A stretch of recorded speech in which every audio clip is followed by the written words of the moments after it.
Hello friend, स्वागत है आपका हमारे चैनल किड्स कार्टून आई के। एक गांव में कालू कौवा अपनी पत्नी गोरी कौवी के साथ रहता था। कालू कौवा बहुत ही ज़्यादा कंजूस कौवा था। कालू जिंदगी भर कंजूसी कर करके पैसा इकट्ठा करता है। ना ही अपनी बीवी को कभी कपड़े दिलाता, ना कहीं घूमने ले जाता और ना ही कभी कुछ अच्छी चीज़ें बनाकर खिलाता। कौवी बहुत ज़्यादा ही कौवे से परेशान थी। क्यों जी, आप तो बहुत ही ज्यादा कंजूस हो। आपकी इस कंजूसी से तो मैं बहुत परेशान हो गई हूँ। अरे कौवी, तू मेरी कंजूसी से नहीं परेशान होएगी अब, क्योंकि अपन तो लखपति होने वाले हैं। मैंने कंजूसी कर करके 1 लाख रुपए जमा कर लिए हैं। उसमें केवल 500 रुपए कम है। जैसे ही 500 रुपए हो जाएंगे अपन लखपति हो जाएंगे। पर कौवी, तू ये बात पूरे गांव में किसी भी पक्षी को मत बताना, वरना अपने को नजर लग जाएगी, नजर। अरे कालू जी, मैं तो बहुत भाग्यशाली हूँ जो तुम मेरे पति हो। मैं तो ये बात किसी भी पक्षी को नहीं बताऊंगी। ऐसा कह के दोनों सो जाते हैं और कौवी तो कौवी थी। रात भर कौवी को नींद नहीं आई 1 लाख रुपए का सुन के। वो जैसे ही सुबह होती पूरे गांव में ढिंडोरा पीट देती और कहती, अब तो मैं अपनी माँ को भी बताऊंगी जाकर, और 500 रुपए अपनी माँ से ही लाऊंगी। कौवी दूसरे जंगल अपनी माँ के पास जाती है। माँ माँ, तुम्हारी लखपति बेटी आई है, लखपति बेटी। अरे वाह, ये कैसे बोल रही हो? तुम लखपति हो गई हो क्या बेटा? हाँ माँ जी, तुम्हें पता है कालू जी ने कंजूसी कर करके 1 लाख रुपए जमा करे हैं। केवल उसमें 500 रुपए ही कम है, और 500 रुपए मैं तुमसे लेने आई हूँ। बेटा, मेरे पास तो 500 रुपए नहीं है। अच्छा ठीक है माँ जी, मैं फिर अपने घर जा रही हूँ और किसी और पक्षी से मांगती हूँ पैसे। और हाँ, जब हम लखपति हो जाएंगे ना, तब बहुत बड़ी पार्टी रखेंगे। मम्मी जी, आप जरूर आइएगा। ना बेटा, ठीक है, मैं जरूर आऊंगी मेरी लखपति बेटी के घर दावत में। उधर कौवी सारे पक्षियों के पास बारी बारी से पैसे उधार लेने जाती है।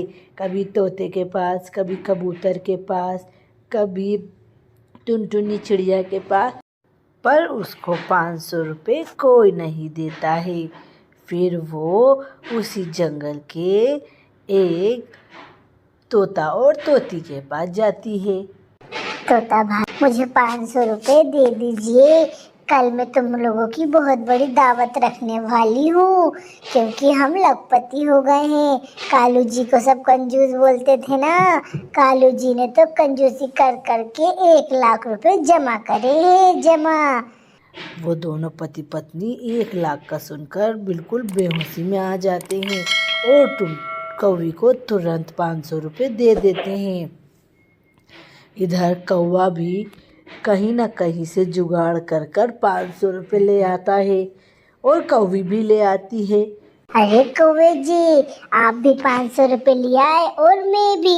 अब अपने 1 लाख रुपए पूरे हो गए हैं, इनको तिजोरी में रख देते हैं और जो 500 रुपए बचे हैं उससे दावत कर देते हैं पूरे पक्षियों की। वैसे तो कालू जी, मैंने पूरे गांव के पक्षियों को दावत दे दी है। इधर दोनों सो जाते हैं। उधर तोता और तोती उनके 1 लाख रुपए चुराने आ जाते हैं। तिजोरी तोड़कर पूरे 1 लाख रुपए लेकर रफू चक्कर हो जाते हैं। दूसरे दिन जैसे ही सवेरा होता है, उनके यहाँ दावत होने लगती है। सारे गांव के पक्षी आते हैं। अरे वाह, अब तुम सब पक्षी आंख बंद कर लो, क्योंकि मैं तुम्हें 1 लाख रुपए दिखाने वाली हूँ। जैसे ही सब पक्षी आँख बंद करते हैं और कौवी तिजोरी खोलती है, उसमें तो 1 रुपया भी नहीं होता है। अरे बाप रे बाप! ये देखकर तो सारे पक्षी हंसने लगते हैं और उनको खबर लग जाती है कि तोता और तोती ने उनकी जीवन भर की कमाई लेकर उड़ गए हैं। ये सारे पक्षी बहुत ज़्यादा उनका मजाक उड़ाते हैं और दावत खाकर अपने अपने घर जाते हैं। इधर कौवा और कौवी फूट फूट कर रोने लगते हैं। इसीलिए कहते हैं ज़्यादा कंजूसी करना अच्छा नहीं होता है। तो एक गांव में टुनटुनी नाम की चिड़िया अपनी सास, पति और अपने देवर और देवरानी के साथ रहती थी। टुनटुनी एक बहुत ही समझदार और अच्छी चिड़िया थी। वहीं उसकी देवरानी एक नंबर की लालची चिड़िया और धोखेबाज चिड़िया थी। वो दिन भर सोती और टुनटुनी दिन भर काम करती। धीरे धीरे टुनटुनी की सास की तबीयत भी बहुत ज़्यादा खराब रहने लगी थी। टुनटुनी, ए बेटा टुनटुनी, तू ही है एक मेरा ख्याल रखने वाली। ये लूजी दो मेरा बिल्कुल भी ख्याल नहीं रखती है। मैं क्या करूँ इस लूजी बहू का? अरे माँ जी, अभी वो छोटी है, उसके अंदर इतनी अकल नहीं है, आप जाने दीजिए। कई दिन गुजर जाते हैं। टुनटुनी की सास की तबीयत अच्छी होने की जगह और ख़राब होने जा रही थी। अरे टुनटुनी, लूजी, यहाँ आओ। टुनटुनी बेटा, लगता है अब मैं कई दिन नहीं जीऊंगी, मेरी आंखें नीचने वाली है। अरे माँ जी, आप ऐसी अपशगुन बातें क्यों कर रही हो? आप मेरी बहुत प्यारी माँ जी हो, आपको कुछ नहीं होगा। नहीं बेटा, मुझे लगता है अब तो मेरी आंखें मीचने वाली है और मैं कई दिनों की ही मेहमान हूँ। मेरे को लगता है अब मैं जल्दी से अपनी जायदाद का हिस्सा तुम दोनों भाइयों के नाम कर दूँ। हाँ माँ जी, एक काम करिए, ये घर मेरे नाम कर दीजिए और घर के बाहर वाली जमीन और बाकी जो जंगल के पास वाली जो बंजर जमीन है वो आप टुनटुनी को दे दीजिए। देखा टुनटुनी, तू बोलती थी ना कि इस लूजी में दिमाग नहीं है। जैसे ही बंटवारे का नाम आया, इसकी जबान कैसे चलने लगी। माँ जी, आपकी तबीयत खराब है, आप इतना टेंशन मत लीजिए। जो लूसी को चाहिए वो दे दीजिए, मुझे तो वो बंजर जमीन ही काफी है। हाँ, और माँ जी आप टुनटुनी के साथ ही रहना। हाँ, मैं मेरी बहू टुनटुनी के साथ ही रहूंगी। भाभी, आप जा रहे हो तो एक काम करिए, माँ जी को अपने साथ ले जाइए। मैं भी अपने मायके जा रही हूँ क्योंकि अब ये मकान तो मेरे नाम हो गया है। वहीं टुनटुनी और टुनटुनी का पति अपनी सास को लेकर वहाँ से निकल जाते हैं और बंजर जमीन के पास एक छोटा सा घोंसला बनाकर रहने लगते हैं। चलो जी, अब एक काम करते हैं, अपन अपनी जमीन की थोड़ी सफाई कर देते हैं और कुछ सब्जियां बो देते हैं। दोनों पति पत्नी मिलकर उस खेत की बहुत अच्छे से सफाई करते हैं। वो जब घर जाकर देखते हैं तो उसकी माँ जी इस दुनिया में नहीं रहती है। माँ जी, ये कहाँ चली गई आप हमें छोड़कर? अभी तो हमने आपके साथ अच्छे से वक्त भी नहीं गुजारा था इस नए घोंसले में।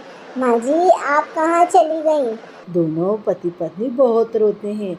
वहीं लूसी और उसका पति अपनी माँ की मरने की खबर सुनकर भी नहीं आते हैं।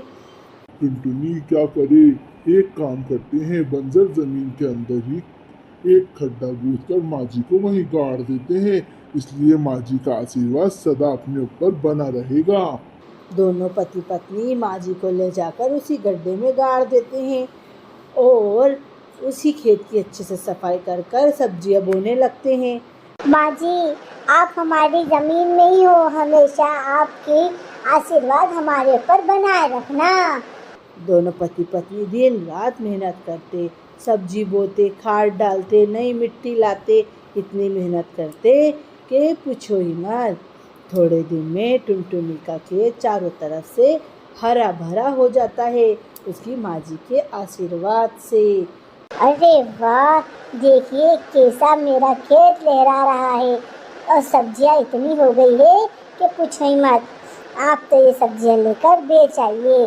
टुनटुनी का पति सारी सब्जियां लेकर बेच आता है और इतनी आमदनी मिल जाती है कि नया घर जमीन सब कुछ खरीद लेते हैं। टुनटुनी, एक जमीन और हो गई खेती करने के लिए और एक नया घर भी हो गया। और वही तुझे पता है, मुझे खबर मिली थी मेरे दोस्तों से, लूसी और मेरे भाई का घोंसला टूट गया है। अरे क्यों ना लूसी और भैया को भी एक घर बनाकर दे दिया जाए। अपनों को तो माँ जी के आशीर्वाद से बहुत कुछ मिला है। और हाँ सुनिए, आपको पता है आप पिताजी बनने वाले हैं। वहीं टुनटुनी अपनी देरानी और देवर को भी अपने पास एक घोंसला बनाकर रहने की जगह दे देती है और माँ बन जाती है और फिर वो लोग खुशी खुशी रहने लगते हैं।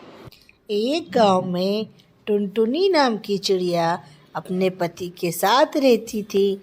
वहीं उसकी पड़ोसन कौवी और कौवा भी रहते थे। टुनटुनी के यहाँ काफ़ी टाइम हो गया था, कोई बच्चे नहीं थे। टुनटुनी हमेशा दूसरों के बच्चों को देखकर बहुत अफसोस करती थी। वहीं कौवी और कौवे के पत्नी ने 2 अंडे दिए थे। कौवी इतनी घुमक्कड़ और लालची थी कि वो अपने अंडों से प्यार नहीं करती थी और ना ही अपने अंडों पर बैठती थी। कालू जी, ओ कालू जी, तुमने क्या मुझे नौकर समझ रखा है? मैं दिन रात इन अंडों की रखवाली नहीं कर सकती। मेरे से तो इतनी देर तक अंडों पर बैठा नहीं जाता। अब मैं थोड़ा जंगल घूम कर आती हूँ, तुम बैठो इन अंडों पर। ए कौवी, तू मेरे पे कोई एहसान नहीं कर रही है। अपने अंडे हैं, बैठना तुझे ही पड़ेगा। हर माँ ही अपने बच्चों का और अंडों का ख्याल रखती है, बाप नहीं। चलो चलो ज्यादा मत बोलो, चुपचाप से अंडों का ख्याल रखो, मैं थोड़ा घूम कर आती हूँ। वो नदी पर जाकर बैठती है और राहत की सांस लेती है। वहीं टुनटुनी अरे पति जी, आपको पता है मैं अनाथालय जा रही हूँ अपने लिए एक अंडा गोद लेने। आप मुझे पैसे थोड़े बहुत दे दीजिए। मुझे कबूतर भाई ने बोला था टुनटुनी बहन कल सवेरे तुम आ जाना, मैं तुमको अनाथालय ले जाऊंगा और वहां से एक अंडा दिलाकर ले आऊंगा। ठीक है, तुम जाओ और जो भी होगा मुझे आकर जरूर बताना टुनटुनी। टुनटुनी चली जाती है और नदी पर बैठकर कबूतर का इंतज़ार करती है। थोड़ी ही देर में कबूतर भी वहाँ आ जाता है और कौवी भी वहीं बैठी रहती है। क्या हुआ टुनटुनी बहन, और तुम और कबूतर इतनी जल्दी में कहाँ जा रहे हो? अरे कौवी बहन, मैं अपने लिए एक अंडा गोद लेने जा रही हूँ क्योंकि मेरे पास तुम्हें पता है ना कोई बच्चे नहीं है। मैं सोच रही हूँ अनाथालय से एक अंडा अपने लिए गोद ले लूँ। अरे टुनटुनी बहन, तुम इतनी मेहनत क्यों कर रही हो? तुम एक काम करो, मेरे से एक अंडा ले लो क्योंकि मैं 2 अंडों पर इतनी देर तक नहीं बैठ सकती और ना ही 2 बच्चों का ख्याल रख सकती हूँ। अरे ऐसे कैसे हो सकता है? कोई माँ अपने बच्चों को कैसे गोद दे सकती है? अरे टुनटुनी बहन, तुम तो मेरे से ले लो गोद बच्चा। ठीक है, मैं अपने पति से जाकर बोल देती हूँ, पर तुम मेरे से कितने पैसे लोगी? अरे तुम मुझे कुछ 500 रुपए दे देना और मेरे से मेरा एक अंडा ले लेना। मैं भी मेरे घर ही जा रही हूँ, तुम मुझसे वहीं आकर मिलना। ठीक है। टुनटुनी अपने पति के पास जाती है और अपने पति से मुझे कुछ पैसे दे दीजिए क्योंकि कौवी बहन मुझे अपना एक अंडा दे रही है। कौवी बहन के पास 2 अंडे हैं। अरे ये क्या, जल्दी से जाओ और कौवी बहन से अंडे ले आओ। टुनटुनी अपने पति से पैसे लेकर अंडा ले आती है और वह अंडा कुछ दिन में फूट जाता है। उसमें से एक बेटा निकलता है और कौवी के अंडे में से बेटी निकलती है। कौवी और कौवी का पति दिन रात लड़ते रहते हैं और एक दूसरे से बहुत बदतमीज़ी करते हैं। यही उसका बच्चा सीखता है, वो भी उनके जैसा ही बदतमीज़ और लड़ाकू हो जाता है। इधर टुनटुनी और टुनटुनी का पति कभी भी अपने बेटे के सामने बहस नहीं करते और ना ही चिल्लाकर बात करते। उसको हमेशा अच्छी बातें सिखाते, तमीज़ में रखते। एक दिन कौवी की नज़र उसके बेटे पर पड़ती है, तो वो देखती है कि उसका बेटा कितना तमीज़दार है, कितने अच्छे से बात कर रहा है। उसके मन में लालच आती है और वो पैसे लेकर टुनटुनी के पास जाती है। ओ टुनटुनी बहन, ओ टुनटुनी बहन। क्या हुआ कौवी बहन? टुनटुनी बहन, तुमने मेरे बेटे को कितनी अच्छी परवरिश दी है। अरे कौवी बहन, अभी तुम्हारा नहीं मेरा बेटा है। तुम थोड़े धीरे बोलो, कहीं मेरा बेटा सुन नहीं ले तुमसे ये बातें। अरे अब तो वो तुम्हारा नहीं मेरा बेटा है, क्योंकि मैं उसे वापस लेने आई हूँ। ये सब बातें बच्चे आखिरकार सुन ही लेते हैं। नहीं नहीं, मैं अपने माता पिता को छोड़कर कहीं नहीं जाऊंगा। आपने मुझे 500 रुपए में बेच दिया था, क्योंकि आपको मेरी जरूरत नहीं थी। अब तो कोई और ग्राहक आएगा तो आप मुझे 1000 रुपए में बेच दोगे। मैं अपने माता पिता को छोड़कर कहीं नहीं जाऊंगा। ये सुनकर टुनटुनी और टुनटुनी के पति की आंखों में आंसू आ जाते हैं और वो अपने बच्चे को सीने से लगा देते हैं। वहीं मायूसी से वापस कौवी अपने घर चली जाती है और वो फिर से खुशी खुशी रहने लगते हैं। तो फ्रेंड्स, कैसी लगी आपको हमारी कहानी? अगर आपको हमारी कहानी पसंद आए तो हमारी कहानी को लाइक करें, शेयर करें और हमारे चैनल को सब्सक्राइब करें।